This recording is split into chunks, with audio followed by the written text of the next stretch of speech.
Graça e paz. Hoje vamos estar falando sobre um tema que foi discutido no grupo do canal, né? Um irmão pediu para estar falando sobre o mundo dos mortos, o Sheol, tá? A palavra para mundo dos mortos no hebraico é Sheol, certo? Aqui está a grafia, como vocês podem perceber, né? Em hebraico. E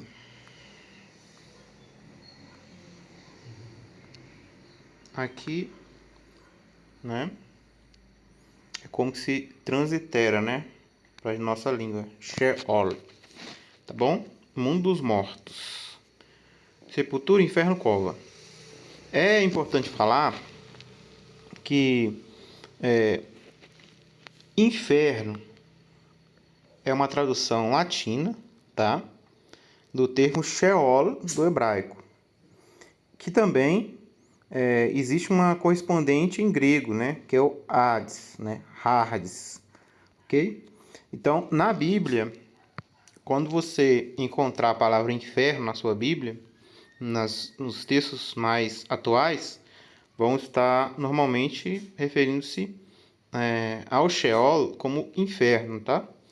Ou sepultura, né? Ou além, ou abismo.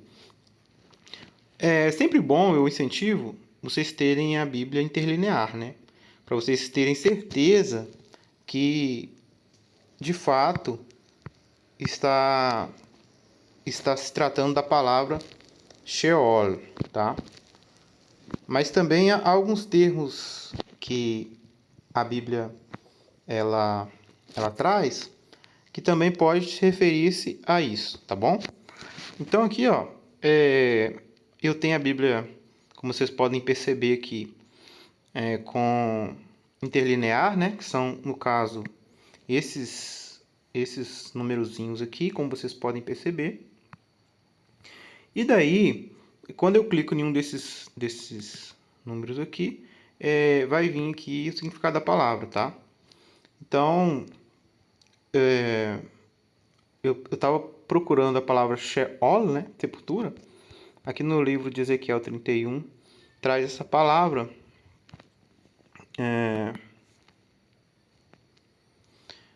Como também traz outras, né? Como Terron, né? Como vocês podem perceber aqui, né? No fundo das profundezas da terra, né? Esse contexto aqui é bem interessante para se falar depois. Mas agora, no momento, nós vamos nos apegar aqui, né?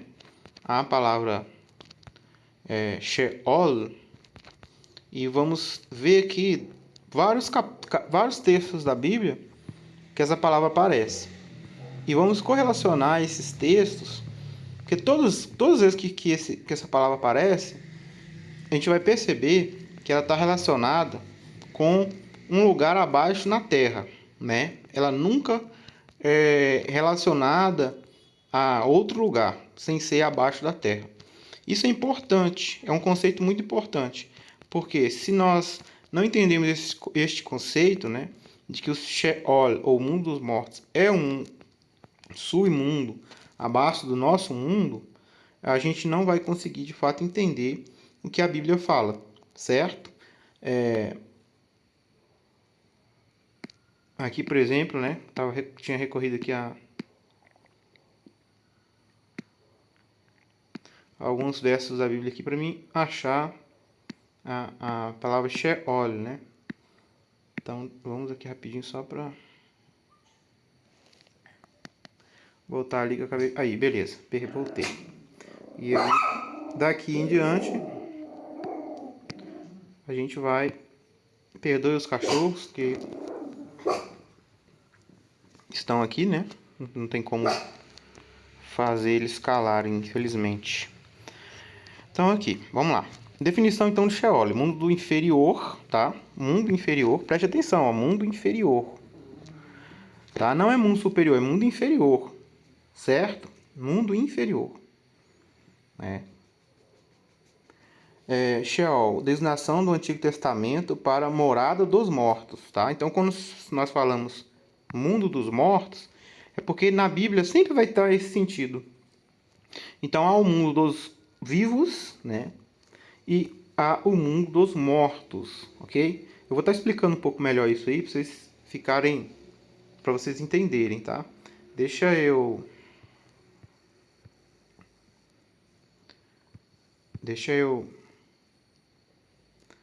criar um documento aqui.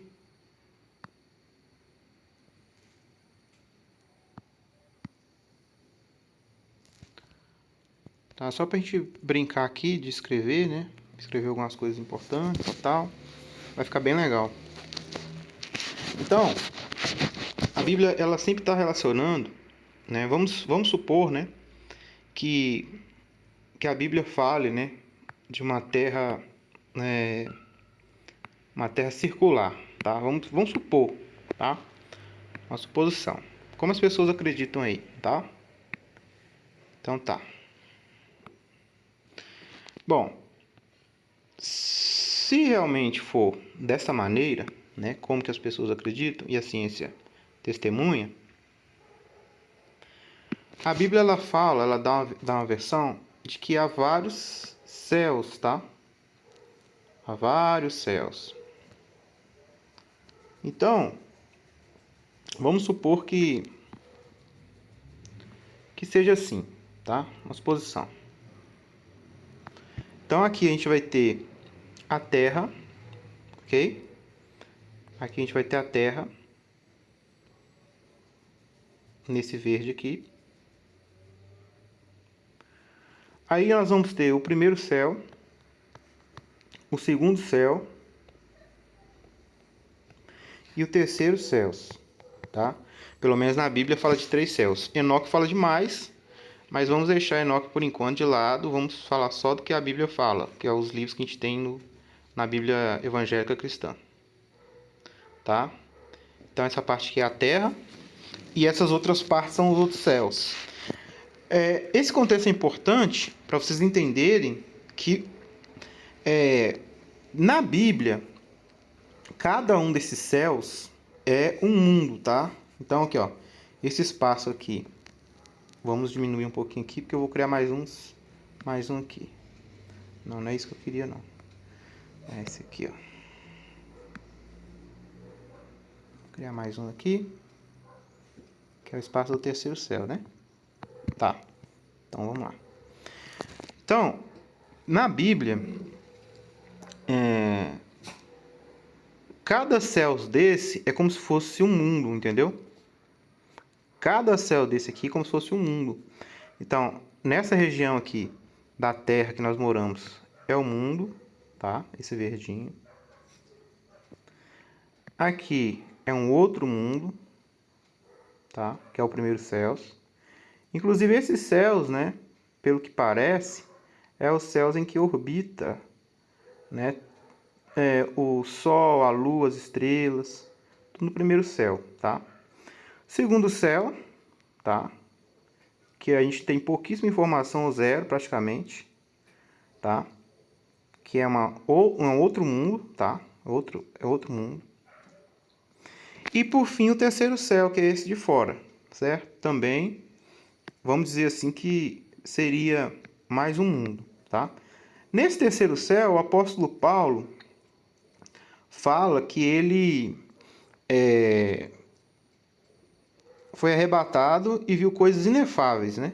Que não era nem digno dos filhos dos homens pronunciar. Então, ele falou que aqui tem um paraíso, tá? Esse terceiro céu aqui, ele chamou de paraíso. Diz que é muito bom, muito bonito. Isso está em 2 Coríntios 11, se eu não me engano.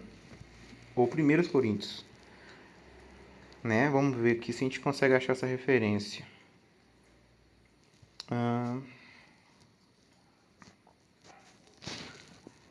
Coríntios, 2 Coríntios 11, seria isso?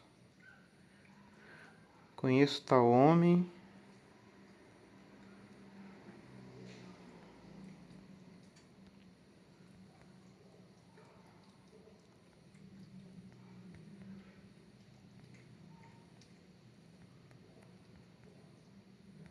Conheço tal homem que foi levado até o terceiro céu e ouviu palavras inefáveis.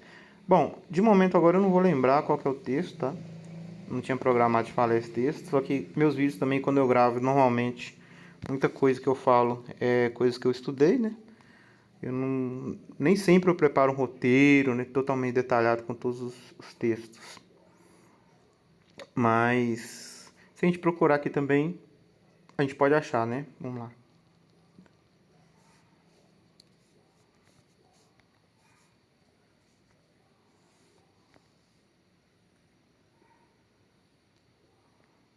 Terceiro céu. Vamos ver se acha, né? 2 Coríntios 12, estava pertinho, viu? Então, vamos lá. Conheço um homem em Cristo que havia 14 anos, foi arrebatado até o terceiro céu, tá? E se no corpo ou fora do corpo, não sei, Deus sabe. E, e sei que tal homem, se no corpo ou fora do corpo, não sei, Deus sabe, foi arrebatado ao paraíso e ouviu palavras inefáveis, as quais não é lícito ao homem referir. Então, Paulo aqui faz menção de uma experiência que ele teve de ter ido nesse lugar. Ele não explicou como que foi, porque para ele também era complexo, né? Ele estava na Terra e foi para esse terceiro céu, né? Então, tente imaginar que é a seguinte situação: ele estava aqui em algum lugar na Terra, né? E foi para terceiro céus. Isso levando em consideração a forma que nós acreditamos que o mundo é, né? Que a ciência fala, né? Que o mundo é uma bola, né? E se for desse jeito mesmo, né? Como a ciência fala, então essas regiões, né? Pode ser que sejam até regiões em universos paralelos, né? Mas não é o que a Bíblia, pelo menos assim, o que a Bíblia fala, né? A Bíblia já diz que vivemos mais ou menos uma estrutura assim, tá? Então, digamos que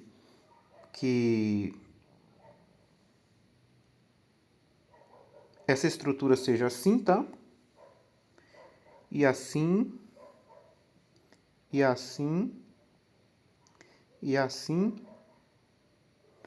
Então, aqui também a gente vai ter o primeiro, o segundo e o terceiro, de acordo com a Bíblia, tá bom?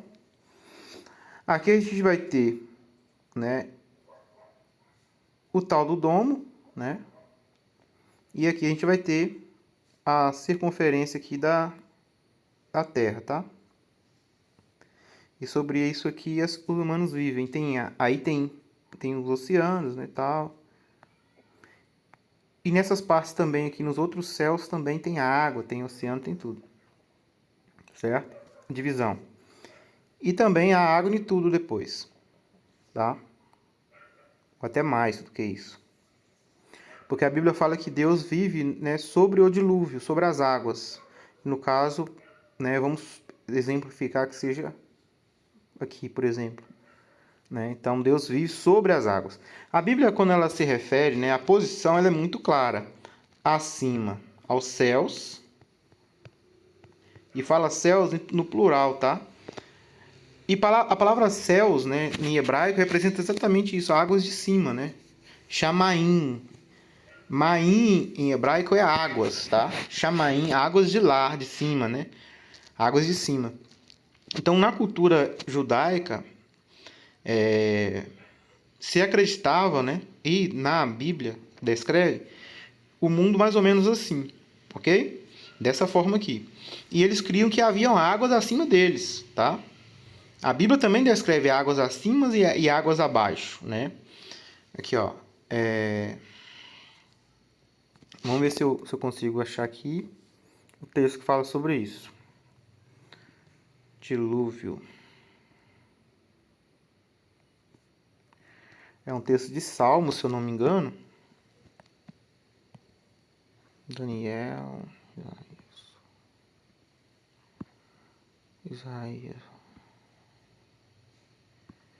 Essa Bíblia aqui não trouxe, né? Mas eu posso ir aqui mesmo, nessa Bíblia, só para mim conseguir ir na referência aqui, ó, dilúvio, tá? Aí agora, com a referência do dilúvio aqui, eu consigo achar fácil o texto que eu tô querendo mostrar para vocês, porque eu vou pesquisar aqui, né? A palavra para dilúvio é Mabul, né? Mabul, em hebraico. Então eu vou aqui pesquisar onde que aparece essa palavra, tá? Então eu vou ter aqui em Salmos. Aqui, ó. Achei. Vamos ir lá para vocês verem isso. Salmos 29:10. Salmos 29:10. Parece que tá dando um erro, né, no aplicativo quando abre daquele jeito ali. Buscando aquela referência. Eu não sei porquê. Esse aplicativo é bom, né? Mas infelizmente ele tem dado esse erro aí. Toda vez, eu sempre me esqueço disso. Todas as vezes que eu peço uma referência lá da pesquisa, ele faz isso, tá? Mas aqui é coisa simples, a gente resolve fácil, né? Então, Salmos 29:10. 29:10. Aqui. Vamos pegar aqui. Olha que legal.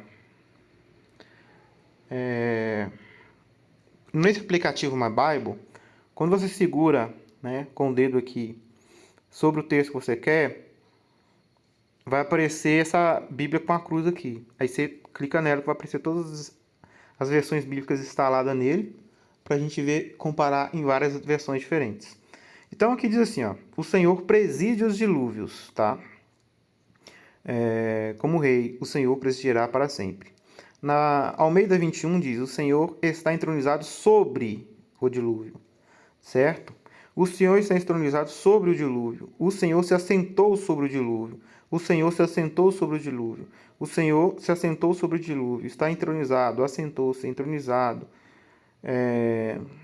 Se assenta. Aqui, ó. Acima do dilúvio estabeleceu o Eterno seu trono. Como o rei permanecerá por toda eternidade afora. Bíblia hebraica Sefer, tá vendo? Então é muito importante a gente ver as comparações da Bíblia para a gente entender, porque assim, pode ser que tenha uma Bíblia ou outra que ela pode ser tendenciosa, sim, mas quando você pega assim várias versões, você consegue entender o contexto em geral. Então, ó, o Senhor, ele habita, ele estabeleceu a sua casa, a sua moradia, o seu trono aonde? Acima do dilúvio, certo? Então, como a Bíblia fala isso, a gente tem que levar em consideração esse ponto, né? Yahweh está sentado sobre o dilúvio. Quando a Bíblia fala estar sentado, normalmente refere-se ao trono de Deus, ou os céus que Deus vive, tá? Então, eu só mostrei para vocês esse texto, para vocês verem que nesse modelo aqui, que a ciência nos ensina, não faz muito sentido, porque aonde que vai estar o dilúvio aqui? Dilúvio significa muitas águas, né? Se a gente pegar lá na Bíblia e ver a referência da palavra dilúvio, a gente vai ver que aqui, ó, ele vai primeiro falar do mundo de Noé, que submergiu todo o planeta em água. Alguns acreditam que o dilúvio de Noé tenha sido somente local, entretanto, conforme a descrição de Gênesis, isso seria evidência, né? Então, quer dizer, global, tá? Ou seja, muitas águas, né? Aqui essa referência aqui aqui não trouxe uma referência muito boa, mas basicamente, dilúvio é águas, né? Águas fluentes, né? Águas, muitas águas. E vários textos bíblicos vai trazer essa ideia de que existe águas acima da terra, né? Águas. Até a ciência, esses dias eu estava vendo um site, né? Falando sobre isso, que os cientistas acharam a quantidade gigantesca de água, né? No universo. Eles falam assim, né? No universo. Bom, em Gênesis, por exemplo, né? Quando você vai pegar lá, capítulo 1, diz assim, ó. Disse o Senhor, haja firmamento no meio das águas, separação entre águas e águas. Fez, pois, o Senhor firmamento, separação entre as águas debaixo do firmamento e as águas sobre o firmamento.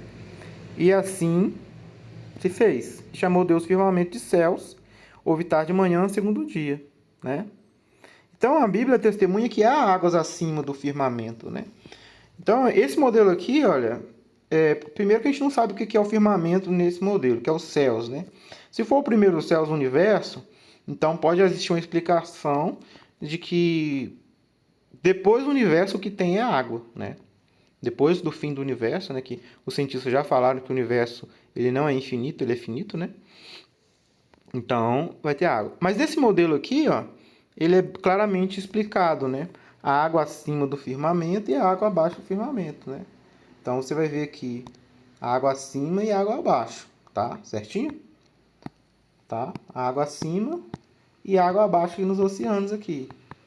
E aí, por que eu tô falando isso tudo? Tô falando que, independente do modelo que você acredite, tá? O mundo dos mortos sempre estará aqui, ó, na Terra. Ele nunca está relacionado aos céus, tá? Na Bíblia. Aqui, ó. Nesse desenho aqui, por exemplo, a gente pode até ilustrar que seja mais ou menos assim, ó. Tá? Algo mais ou menos assim. Que segundo o livro de Enoque tem 3 compartimentos. Se nós pegarmos aqui no Google mesmo, tá? E você digitar aqui cosmologia judaica do mundo,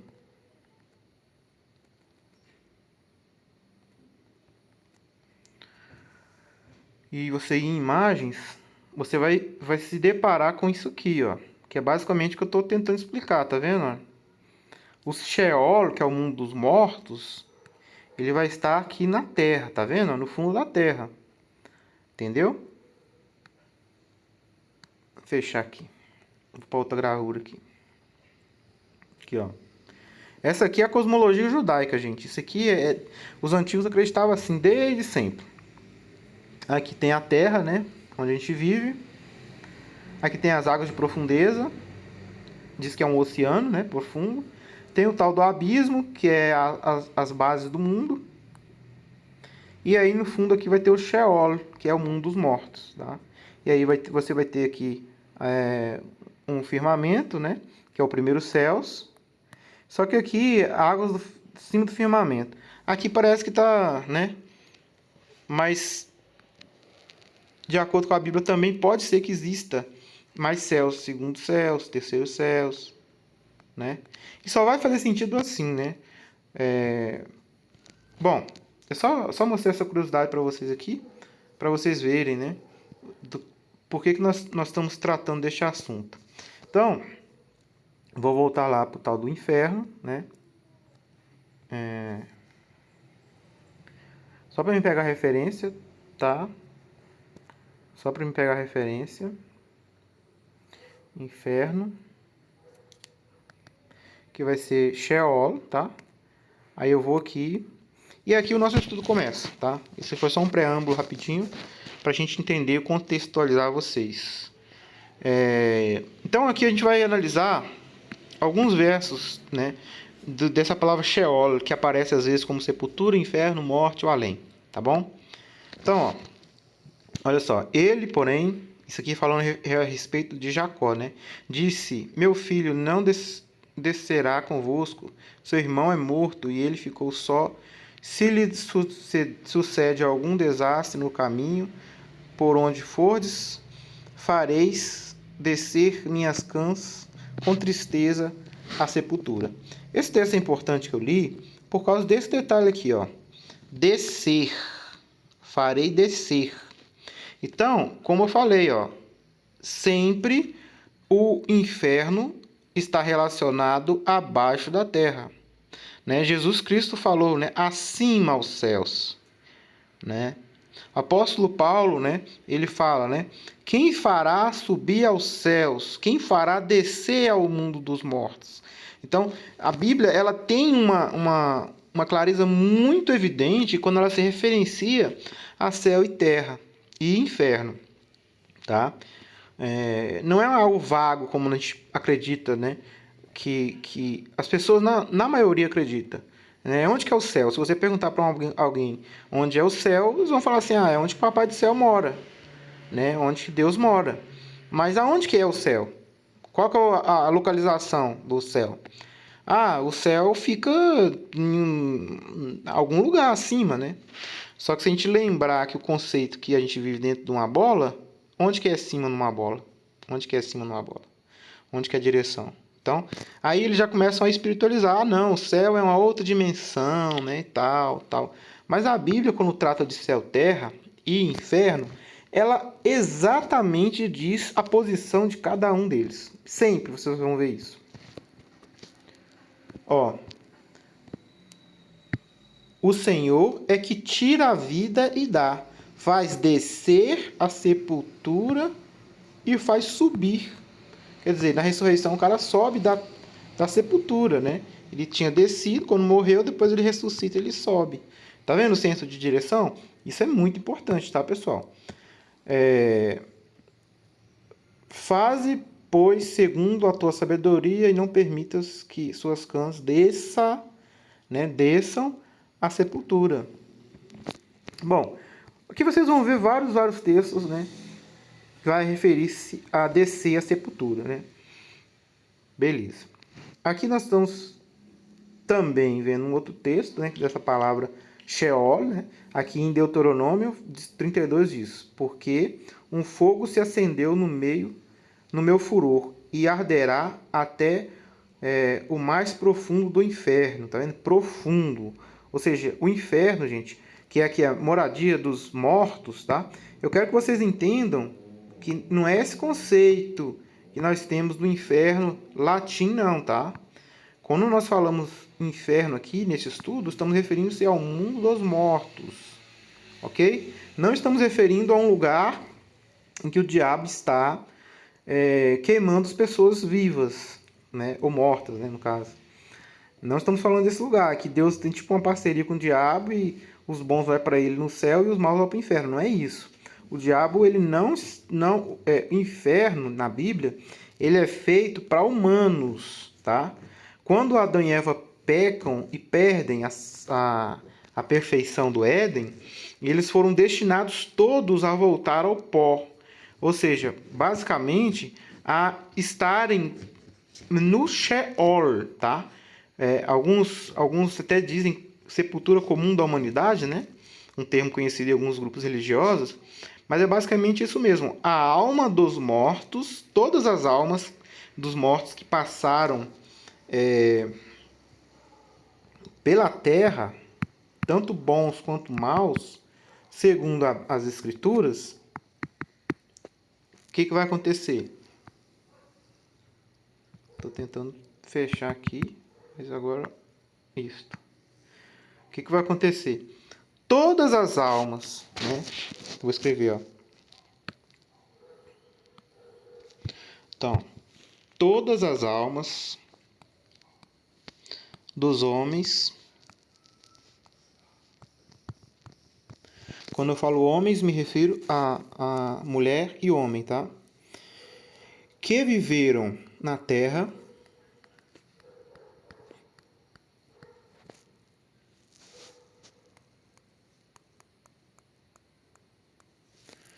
e morreram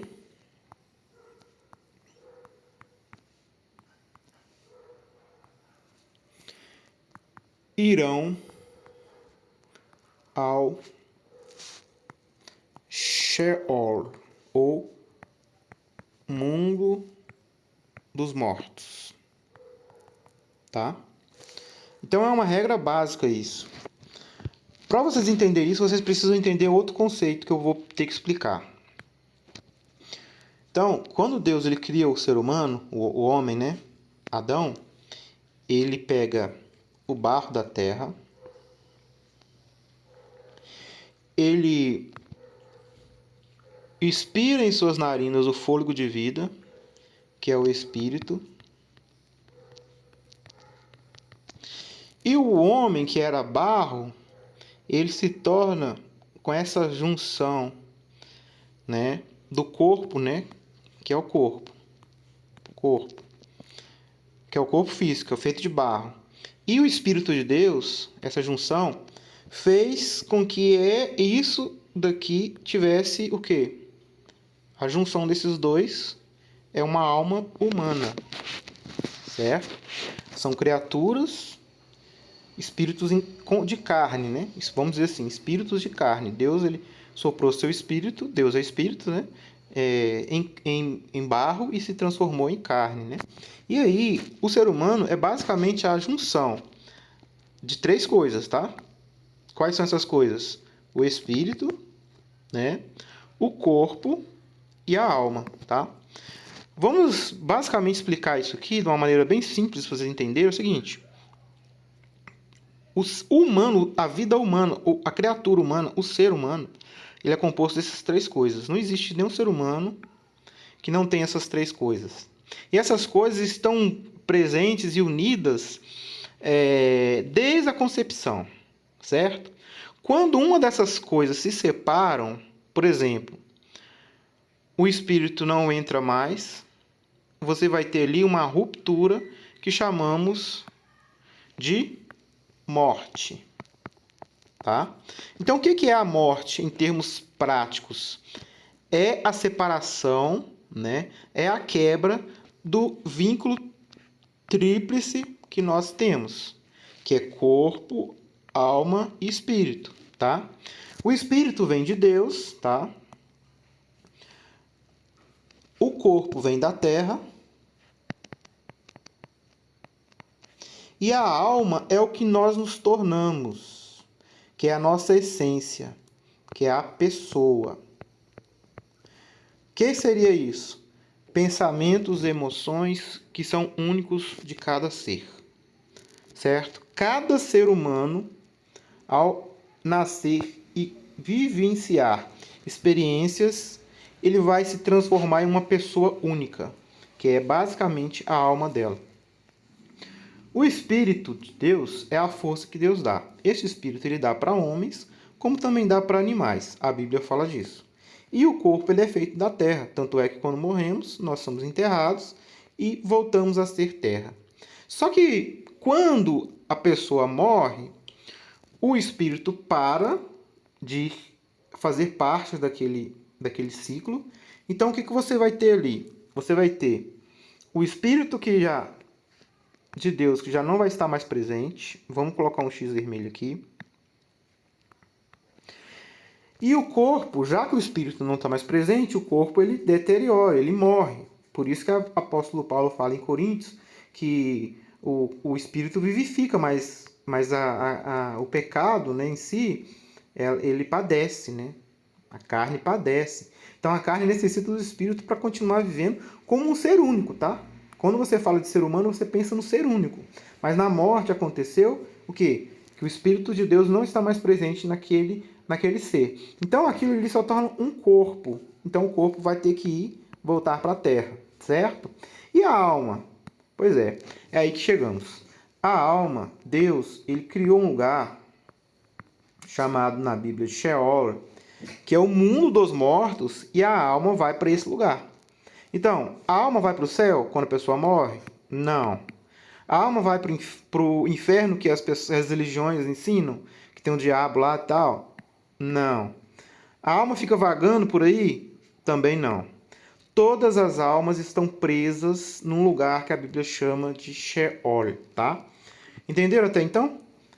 Isso acontece quando a pessoa morre, tá? Quando separa-se a alma do corpo. O espírito, a Bíblia fala que retorna a Deus. Eclesiastes. Sai do espírito e retorna ao verdadeiro Deus, e nesse dia perece deveras seus pensamentos. Certo? O espírito retorna a Deus. O corpo retorna à terra. A terra come. E a alma vai para o Sheol. Tá? Então vamos voltar agora, já que eu expliquei aqui. Vamos voltar aqui para o que nós estamos falando.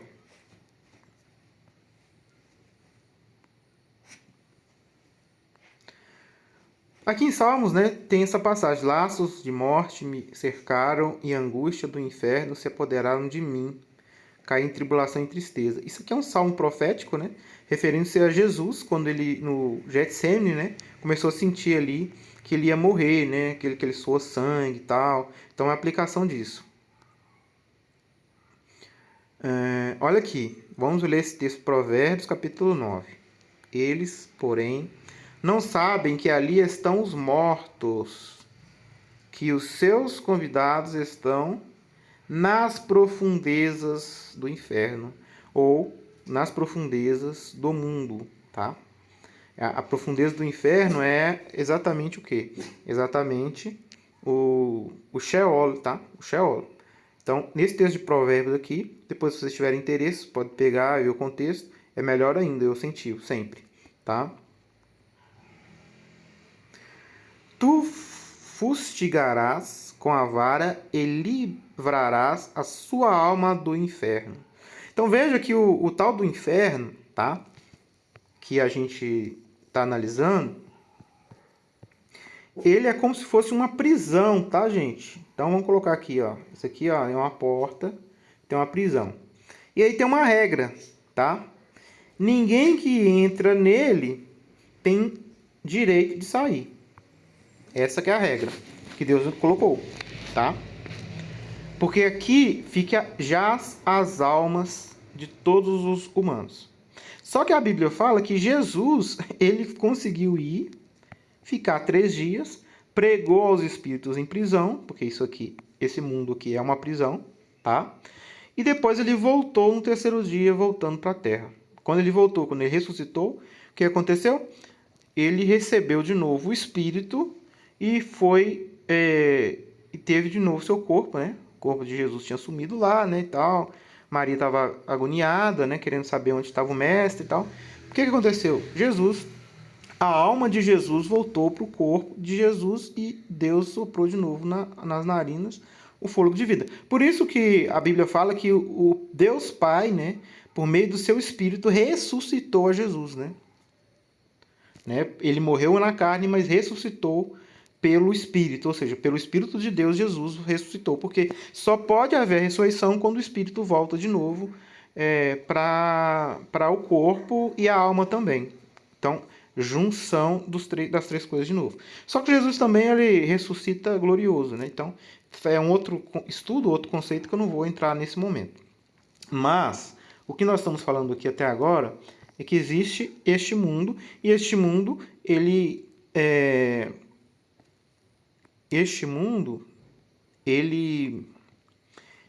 não tem saída, tá? Não tem como sair de lá. Certo? Eu os remirei do poder do inferno. Isso aqui é uma profecia de Jesus, está falando de Jesus. E os resgatarei da morte. Onde estão a morte, tuas pragas? Onde está o inferno, a tua destruição? Meus olhos não veem em mim arrependimento algum. Bom, essa aqui é uma profecia de Oséias, né, referenciando a Jesus. Paulo faz citação dessa mesma passagem em 1 Coríntios capítulo 15, quando ele explica a ressurreição, quando ele fala sobre a transformação dos vivos e a ressurreição dos mortos. E ele fala que neste momento Jesus vence a morte, né, com relação às pessoas, aos salvos. Jesus já venceu a morte com relação a ele, né? Mas quando Paulo fala lá em Coríntios, ele explica: morte, onde está a tua vitória, onde está o teu aguilhão? Quer dizer, os que estavam presos no Sheol, que é a palavra para inferno, tá? Mundo dos mortos, eles se verão livres dele quando Jesus ressuscitar os mortos, tá? Então, algumas passagens vai estar usando a palavra Sheol também como morte, tá? Mas Deus remirá a minha alma do poder da morte, o poder do mundo dos mortos, tá? Pois a minha alma está farta de males e a minha vida já se beira à morte, já se beira ao Hades. Algumas passagens falam do além, né? O além, desde o profundo, se turva por ti, para te sair ao encontro em tua chegada. Ele, por tua causa, desperta com as sombras de todos os príncipes da terra e faz levantar dos seus tronos a todos os reis da terra. Aqui é uma figura de linguagem muito pesada, tá? Se você for analisar Isaías, você vai entender. Está falando aqui de uma das nações poderosas que se exaltou, né? O além e o abismo estão descobertos perante o Senhor, quanto mais o coração do filho do homem, né? Então, também parece, né, que as pessoas vão para o além, né? Algumas versões, tá, gente? Também estas com ele passarão para o além e juntar-se aos que foram traspassados a espada. Sim, aos que foram seu braço e que estavam assentados à sombra no meio das nações. Sepultura, algumas vezes, né? A sepultura não te pode louvar, nem a morte glorificar-te, certo? Então, há um conceito de que no Sheol as almas não conseguem, de fato, né? Talvez louvar a Deus, porque a gente lá no Sheol, quem tá lá, todos, né? Que já estiveram pela vida, eles estão quebrados, gente. O ser humano, ele é feito de 3 coisas. Se você não está com as 3 coisas, você é 1/3 apenas, certo? Então, não se pode fazer muita coisa lá. Por isso, alguns textos bíblicos falam sobre isso, né? Algumas versões também tratam isso como um abismo, tá? Há uma diferencinha, mas ela é muito sutil. Se você não entender esses conceitos, você confunde. Mas se o Senhor criar alguma coisa inaudita e a terra abrir a sua boca, olha só, a terra abrir a boca e os tragar com tudo o que é seu, os vivos descerem ao abismo, né? No caso, o mundo dos mortos, então conhecereis que estes homens desprezaram o Senhor, né?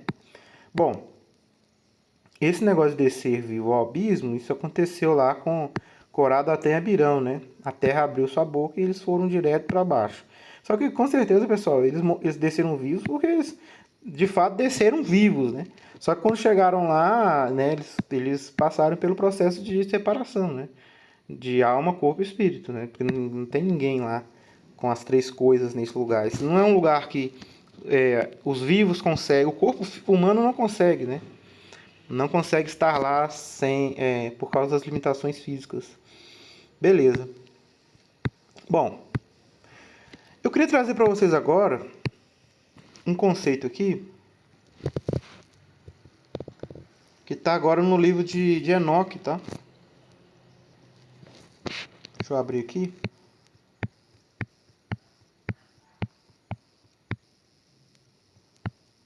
Caçar agora. Cadê ele?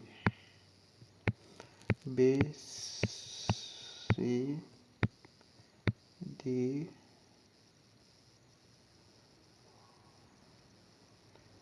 Cadê meu livro de Enoque?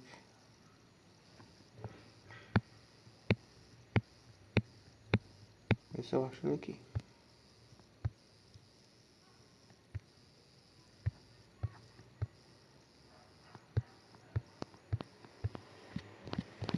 Então eu tinha, né? Então eu tinha o livro de Enoque aqui. Vamos ver aqui.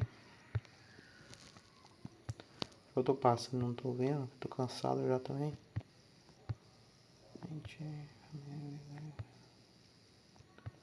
Esses dias mesmo eu abri ele aqui, agora já não tô achando.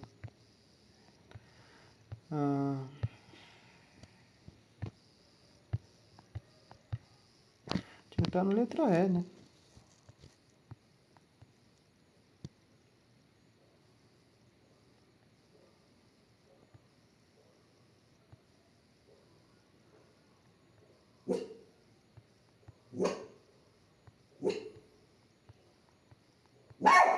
Ô Charlie, quietinho.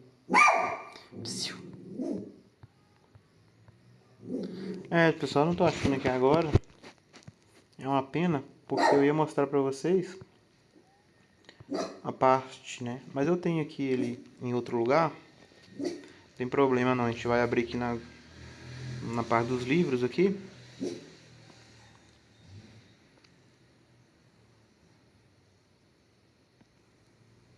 Cadê meu livro de Enoque? Aqui, ó. Então, no livro de Enoque, se eu não me engano, capítulo 22...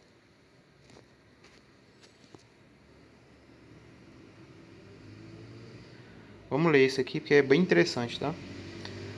Isso aqui não é um livro que é aceito na Bíblia cristã, tá? Mas é um livro na Bíblia etíope. É um livro que fala sobre muitas coisas. Vamos fazer uma consideração aqui, o que fala? Dali eu me dirigi para outro lugar, onde vi a oeste uma grande e elevada montanha, uma forte rocha e 4 lugares deleitosos. Internamente ele era profundo, espaçoso e plano. Ele era profundo e escuro à vista. Então Rafael, um dos santos anjos que estavam comigo, respondeu e disse: Estes são os lugares deleitosos, onde os espíritos, as almas dos mortos, serão reunidos. Para eles, ele foi formado, e aqui serão reunidas todas as almas dos filhos dos homens. Esses lugares nos quais habitam, eles ocuparão até o dia do julgamento. Quer dizer, lembra que eu falei que as almas ficam presas? É exatamente nesse lugar, tá? Exatamente nesse lugar. E ficarão até o julgamento, que é a ressurreição, gente. O dia da ressurreição, tá? E o dia do julgamento. Porque tem a primeira ressurreição e depois tem a outra, né? Que vai sair todo mundo. Seu período escolhido será longo, mesmo até o grande julgamento. E vi os espíritos dos filhos dos homens que estão mortos. Quer dizer, quando fala espírito dos filhos dos homens, está dizendo dizer a alma, né, gente? Né? Não confundo com aquilo que eu estava falando do espírito. O espírito vem de Deus, mas quando fala espíritos aqui, ele já explicou o que é aqui em cima, né? Aqui, ó. Aqui, ó. Os espíritos, a alma dos mortos, entendeu? Ele está explicando o que é a expressão espírito aqui. Então é a alma dos mortos. Você tem que entender que é a alma, tá? Não é o espírito daquelas 3 coisas. O espírito é a alma dos mortos aqui, nesse contexto. Então aqui, ó. Seu período escolhido será longo, mesmo até o grande julgamento, e viu o espírito dos filhos dos homens, que estão mortos. E suas vozes rompem ao céu, enquanto eles são acusados. Certo? Vamos continuar, que isso aqui fica bem mais interessante, tá? Vamos lá. Então, inquiri de Rafael, o anjo que estava comigo, e disse: Que espírito é aquele, a voz do qual alcança o céu e acusa?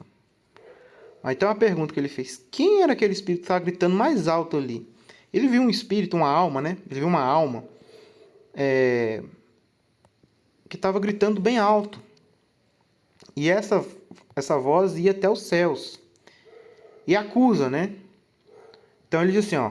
Rafael respondeu, ele respondeu, dizendo: Este é o espírito de Abel, o qual foi morto por Caim, seu irmão, o qual acusará aquele irmão até que sua semente seja destruída na face da terra. Vamos dar um contexto aqui. Esse livro de Enoque, né, embora muitos discordem, mas a ideia é que ele foi escrito por Enoque. Quem foi Enoque? Enoque foi o 7º da linhagem, né? Adão, Sete, Enos, Cainã, Malalel, Enoque. Não. Será que tem mais um? Acho que tem mais um. Adão, Sete, Enos. Adão, Sete, Enos, Cainã, Malalel, Jared e Enoque. Tem um antes.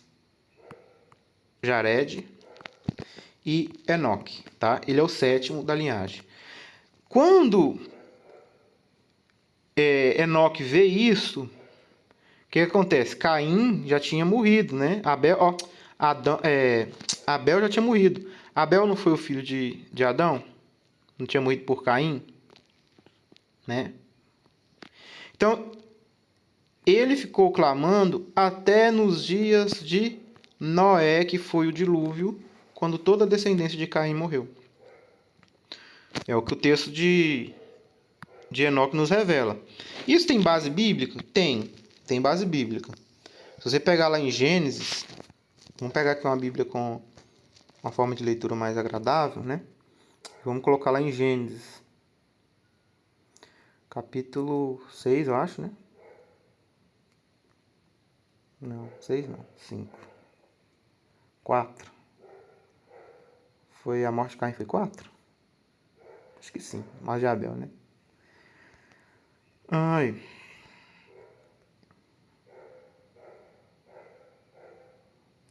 Depois que Caim mata Abel, olha o que o próprio Deus diz para Caim. E disse Deus: Que fizeste? A voz do sangue do teu irmão clama a mim desde a terra.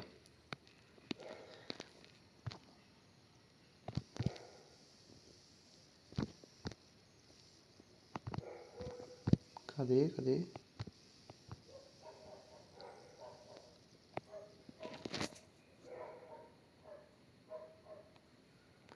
Vamos pegar outras versões aqui, né?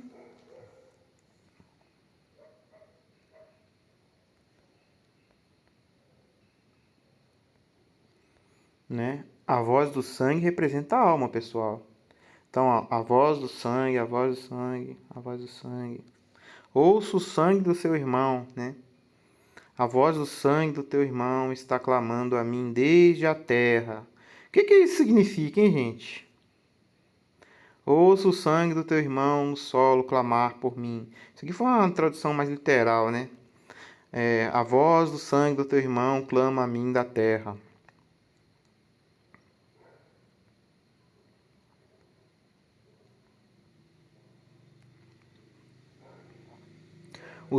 A voz do sangue do teu irmão clama a mim desde a terra. Do solo está clamando por mim a voz do sangue do teu irmão. Então aqui está certo, né? A Bíblia fala isso mesmo. A Bíblia fala de uma voz que tá clamando a Deus contra Caim, né? Contra a injustiça que o Caim fez. Então esse livro de Enoque aqui, ele não está muito errado no que ele falou aqui, certo? Você pode não acreditar no livro de Enoque, mas aqui traz um detalhe muito rico, tá? Ele respondeu: Este é o espírito de Abel, o qual foi morto por Caim, seu irmão, o qual acusará aquele irmão até a sua semente seja destruída na face da terra, até que sua semente desapareça da semente da raça humana. E aconteceu no dilúvio, né? A gente acredita, eu acredito nisso, né? Se sobrou a semente de Caim ainda, né? Se a mulher de Noé lá era parente de algum, aí então ainda tem. Então Abel ainda deve estar clamando até hoje, né? Se meu entendimento esteja errado, é possível, né? Significa que Abel ainda clama, certo? Mas eu acho que eu prefiro acreditar que no dilúvio ali ele parou de clamar. Mas há bons motivos para crer também que pode ser que ainda esteja clamando, né? Mesmo porque a descendência de Caim, né, pode ainda estar na terra. Naquele tempo, portanto, eu inquiri a respeito dele e a respeito do julgamento geral, dizendo: por que há um espaço separado um do outro, né? Faltou aqui do outro aqui. Ele respondeu: 3 separações foram feitas entre os espíritos dos mortos, entre as almas. E assim os espíritos dos justos foram separados. Veja, gente, as almas dos justos foram separadas. Há 3 separações, de acordo com o livro de Enoque. Daqui a pouco nós vamos lá no Lucas capítulo 11, se eu não me engano, né? Onde Jesus Cristo confirma esse ensinamento, tá? Lógico que ele não fala de um terceiro compartimento, separação, mas a Bíblia fala, né? Indiretamente, quando falou que o Abel estava clamando, o Abel inaugura esse lugar de clamor. Vamos ver aqui, ó, no texto. Nomeadamente por uma fenda na terra, por água e por luz acima dela. Veja que aqui a gente vai estar ouvindo falar de água, luz, né? Ou seja, parece que é uma fonte, né? Uma fonte de água que tem lá no céu, no Sheol. Mas só que esse lugar, ele só está na separação dos justos, tá? Como está escrito no texto aqui. 3 separações foram feitas entre os espíritos dos mortos. E assim os espíritos dos justos foram separados, nomeadamente por uma fenda na terra. Ou seja, tem uma fenda. Então, quer dizer, esse espaço lá que a gente falou, do Sheol lá, ele tem 3 repartições, né? Pelo que fala aqui o texto. E o que separa essas repartições? Fendas, né? Lá no texto de Jesus, a gente vai identificar esse ambiente. Então, em um desses lugares tem água, luz, né? E, da mesma maneira, os pecadores são separados quando morrem. Quer dizer, Deus ele não coloca, gente, pessoas más com pessoas boas. Tem a separação, tá? As almas dos bons ficam num lugar, as almas dos outros ficam num lugar. Daqui a pouco vamos ver o terceiro lugar aqui que o texto fala. Então vamos lá.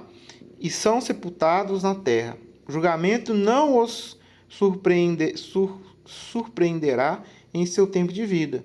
Quer dizer, na verdade, pessoal, por isso que a Bíblia fala, todo homem está destinado a morrer uma vez, e depois disso o julgamento. Quer dizer, o julgamento do homem ele não é feito agora. O julgamento do homem é feito na ressurreição, entendeu? Eles têm que esperar lá nessa cadeia para o dia do julgamento. Por isso que aqui fala, ó, e são sepultados na terra, julgamento não os surpreenderá em seu tempo de vida. Ou seja, vai ser julgado no final, né? Aí diz assim, aqui suas almas estão separadas. Além disso, abundante é seu sofrimento até o tempo do grande julgamento. Então, existe uma ideia de sofrimento no Sheol. A Bíblia concorda com isso. Tá? Em vários e vários textos você vai ver a Bíblia fazer correlação com um lugar de sofrimento. É para todos? Não. Isso aqui é para os injustos, os que praticaram mal enquanto vivos na terra. Quando morrem, eles vão estar em um lugar que não é muito bonito e não é muito legal. Sofrimento, tá? Da sua alma, tá? Não é sofrimento do seu corpo. Seu corpo morreu. Seu corpo a terra comeu. A sua alma, a sua percepção, que vai continuar, ela vai sofrer de angústia por muito tempo, né? Angústia por não ter sido uma pessoa boa, angústia por ter feito mal. Ele vai ter um bom tempo para refletir em tudo que ele fez. Até o tempo do julgamento. Quer dizer, tem gente aí que está nesse lugar há mais de 6.000 anos, gente. Né? O castigo e o tormento. Agora, é o diabo que faz esse tormento? Acho que não, né? Parece que está relacionado aos próprios anjos de Deus. Naquele que... E se tem realmente esse como é que chama? Ah, meu Deus. Eu só queria mudar de página. Aqui. Tormento, né? E o tormento daqueles que eternamente execraram, cujas almas são munidas e amarradas lá para sempre, tá? E assim tem sido desde o princípio do mundo. Assim existe uma separação entre as almas daqueles que proferem reclamações. Aqui está o outro que eu falei, tá? Então há também uma separação para as almas que proferem reclamação. O que é isso? O que seria isso, tá? Vamos lá. E daqueles que vigiam pela sua destruição para a sua matança no dia dos pecadores. Um receptáculo deste tipo foi formado para as almas dos injustos e dos pecadores, daqueles que cometeram crimes, que se associaram com os ímpios, com os quais eles se assemelham. Suas almas não serão aniquiladas naquele dia do julgamento, nem se levantarão deste lugar. Então eu bendisse a Deus e falei: abençoada seja o meu Senhor, o Senhor da glória e da retidão, cujo reino é para todo sempre. Bom, resumo da ópera aqui. Há também um lugar dos reclamões, né? O que seria esses reclamões aqui? É igual no caso de Abel, tá? É os que morreram com impulso de justiça, gente. Tem muita gente que são assassinados injustamente, né? Que sofrem violência, que morre. Essa galera toda, se essa pessoa não for justa, ela não vai para o lugar dos justos, mas também não vai para o lugar dos maus. Imagina que uma pessoa vive uma vida, né? Que a pessoa não é nem boa nem má. A maioria da gente é assim, né? Não é nem boa nem má. Mas tem os justos perante Deus, que ele considera justo. Abraão, essa turma aí, né? Que a gente sabe que a Bíblia fala. Os justos estão aonde? No lugar que a Bíblia chama de seio de Abraão. Os injustos estão aonde? Nesse outro lugar aqui de angústia. E ainda tem os que proferem reclamações. Assim, existe uma separação entre as almas daqueles que proferem reclamações e daqueles que vigiam pela destruição. Então, assim, vamos dizer assim, né? Que aqui são os justos, aqui são os reclamões, os que estão clamando por justiça. Eles não são nem justos, também não são injustos, eles sofreram injustiça. E aqui estão os maus mesmo, os pecadores. Tá, isso aqui é Enoque capítulo 22.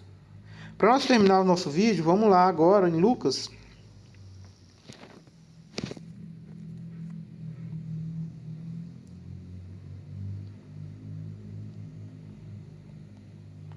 E vamos ver o que Jesus falou sobre isso.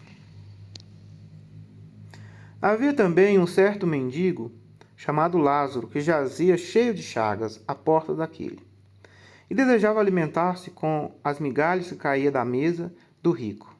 E ninguém lhe dava nada, né? E os próprios cães vinham e lambiam-lhes as chagas, as feridas. E aconteceu que o mendigo morreu, e foi levado pelos anjos para o seio de Abraão. Olha que aqui Jesus ele ensina para a gente uma coisa importante que o livro de Enoque também fala. Quando as pessoas morrem, o corpo separa da alma e o espírito separa do corpo. A alma é levada pro inferno. O que seria o inferno, gente? Ah, falou que a alma foi levada para o inferno. O inferno, no caso, seria... O inferno, no caso, seria o mundo dos mortos, tá? Então, ele morreu, o mendigo morreu. E os anjos levou ele para o lugar chamado Seio de Abraão. Onde é o Seio de Abraão? Aquele lugar que eu acabei de falar para vocês. Não tem 3? Que um é para os justos? É isso. Esse aqui é o Seio de Abraão. E morreu também o rico e foi sepultado. E no inferno, olha só, lugar debaixo da terra, na terra, em grego, mundo dos mortos, ergueu os olhos, estando em tormentos. Lá no Enoque não falou tormento? A Jesus também falando. E viu ao longo Abraão e Lázaro no seu seio. Certo? Então, ó, ele conseguiu do lugar dele, lembra que falou que lá tinha fendas? Então, de lá do lugar dele, ele tinha uma visão dos justos. Parece que é proposital isso aí. Embora ele não consiga ir lá, certo? Embora ele não consiga ir lá, eu queria um vermelho mais vermelho.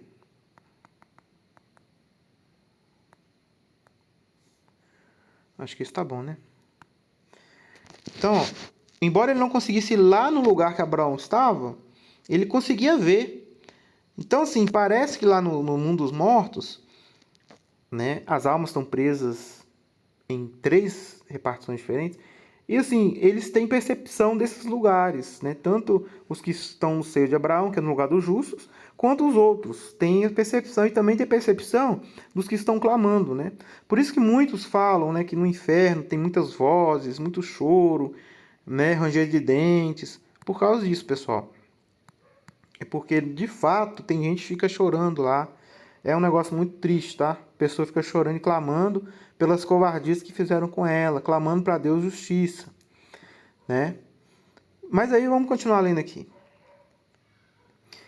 E clamando, disse: Pai Abraão, tem misericórdia de mim e manda Lázaro que molhe na água a ponta do seu dedo. Cara, que negócio é esse de água? Por que Jesus Cristo falou isso? Lembra lá que nós acabamos de ler que fala sobre água? Lá no texto de Enoque, lá ele fala sobre água. Aqui, ó. Vou mostrar de novo para vocês. Cadê?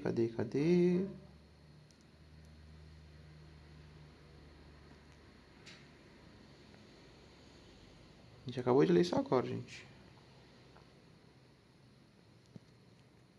Ó.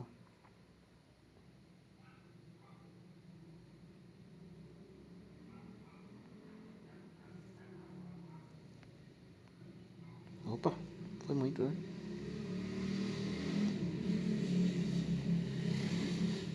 Aqui. 22, versículo 10, né? Lá explicando que havia que há fendas, né? E água. E por luz acima dela, certo? A gente não entende muito bem o que ele está falando aqui, mas aqui testemunha que no lugar que os justos estão, tem água. No lugar que as almas dos justos estão, tem água. E no lugar que os injustos estão, não tem água, pelo que Jesus falou, né? Porque Lázaro queria um pouco de água, né? Lembra aqui? Falou um pouco de água. Disse, porém, Abraão: Filho, lembra-te de que recebestes os teus bens e a tua vida, e Lázaro somente males, e agora este é o consolo, e tu atormentado. Além disso, posto um grande abismo entre nós e vós, tá vendo? Eles não têm acesso, estão separados. Lembra que a gente acabou de ler lá, que fala que está separado? Não está no mesmo lugar? Então há um grande abismo entre eles, certo? Não dá para eles conseguem ver até se comunicar, mas eles não conseguem ir para um lugar e para o outro. Lembre-se que isso tudo aqui é o mundo dos mortos, tá? Eles não conseguem sair daqui e ir para cá. Eles não conseguem sair daqui e voltar para o mundo. Eles não conseguem sair daqui e vir para cá. Quem que define onde cada um vai ficar é Deus. Deus manda, quando a pessoa morre, o anjo vem, o anjo da pessoa traz ela para cá. Não tem a questão do anjo da guarda que fala? Existe sim um anjo que nos acompanha a vida inteira. Dependendo das coisas que a gente faz, o modo que a gente vive, quando a gente morre, o anjo vai saber exatamente para onde vai nos levar. Por isso, gente, é importante, é relevante o modo em que nós vivemos nossa vida. Não é algo banal. Não é algo que... Por isso que você tem um conceito assim, que Deus não está vendo, não, essa injustiça está sendo feita. Cara, Deus está vendo tudo. Vale muito a pena você viver uma vida decente, se possível justa, perante Deus. Porque se você morrer, você vai querer estar junto ao seio de Abraão. Você não vai querer estar no lugar em que esse rico ficou aí, tá? E nem muito menos no lugar dos reclamões, tá? Se Deus abençoe que cada um de nós aqui, né, se vier a morrer, que fique no seio de Abraão, esperando a nossa ressurreição, nosso Senhor. Além disso, está posto um grande abismo entre nós e vós, de maneira que os que quisessem passar daqui para vós não poderiam, nem tampouco os de lá passar para cá. Cara, isso aqui saiu da boca de Jesus. Isso saiu da boca de Jesus. Infelizmente, as pessoas pegam esse texto bíblico e querem fantasiar. Cara, isso aqui é real, é o que acontece quando a gente morre. Você, se fez coisa ruim, você vai ficar preso num lugar com um bando de gente ruim. Pior que você ainda. Em tormento. Se tu fez coisa boa, tu vai ficar num lugar bom, com gente melhor que você ainda. Pelo menos você vai ter água e luz para você ver nesse ambiente. Lembrando de quão bom é a vida. Sabe? Parece que a água ali é um consolo para lembrar dos mortos que eles poderão voltar a viver. E disse ele: Rogo-te, pois, ó Pai, que eu mande à casa de meu pai, pois tenho 5 irmãos, para que lhes dê testemunho, a fim de que não venha também para este lugar de tormento. Foi Jesus que falou isso. Jesus estava inventando uma mentira? Jesus está contando uma fábula? Né? Não me parece que seja isso, tá? Disse-lhe Abraão: Ele tem Moisés e os profetas, ouça-nos. E disse ele: Não, pai Abraão, mas se algum dos mortos fosse ter com eles, arrepender-se-iam. Porém Abraão lhes disse: Se não ouvem Moisés e os profetas, tampouco acreditarão, ainda que alguns dos mortos ressuscite. Bom, Jesus não ressuscitou dos mortos, mesmo assim muitos não acreditam? Foi o que mais ou menos Abraão falou aqui pro cara, certo? Então, gente, este aqui é um estudo muito profundo, tá? Muito profundo. Eu só passei assim por cima. Isso aqui a gente poderia ficar horas e horas falando disso aqui, tá? É a condição dos mortos. Todos os mortos estão nessa situação. Paulo, Pedro, Tiago, estão no céu com Jesus? Não. Estão no mundo dos mortos, só que no seio de Abraão. Né? Ninguém morre e vai para outro lugar, gente. Só sai de lá na ressurreição. E a ressurreição é no tocar da última trombeta. Não é na primeira, não é na segunda, não, é na última trombeta. E a trombeta ainda não tocou, porque quando a trombeta tocar, Jesus volta e aparece para todo mundo. É o que a Bíblia fala. Então, a nossa vida, ela não é uma coisa trivial, entendeu? Não é uma coisa trivial assim de que posso viver de qualquer jeito, né? Entendeu? Eu posso fazer o que eu quero. Não é bem assim não, cara. Eu peço que vocês estudem a Bíblia para que vocês criem um laço de amor com o Eterno, com o nosso Pai, com Jesus, nosso Senhor Jesus, nosso Senhor Yeshua. Para que vocês possam, né, se vir a morrer, né, se não forem os sortudos que estarão, né, na vinda de Cristo e não passar pela morte, mas nem sei se serão muito sortudos também, porque vão sofrer muito, mas viver justamente é bem melhor do que passar por este momento aí de muitos e muitos anos, que até meio que perde a noção do tempo, né? Beleza, pessoal? Então é isso. Graça e paz, espero que o estudo seja edificante para todos.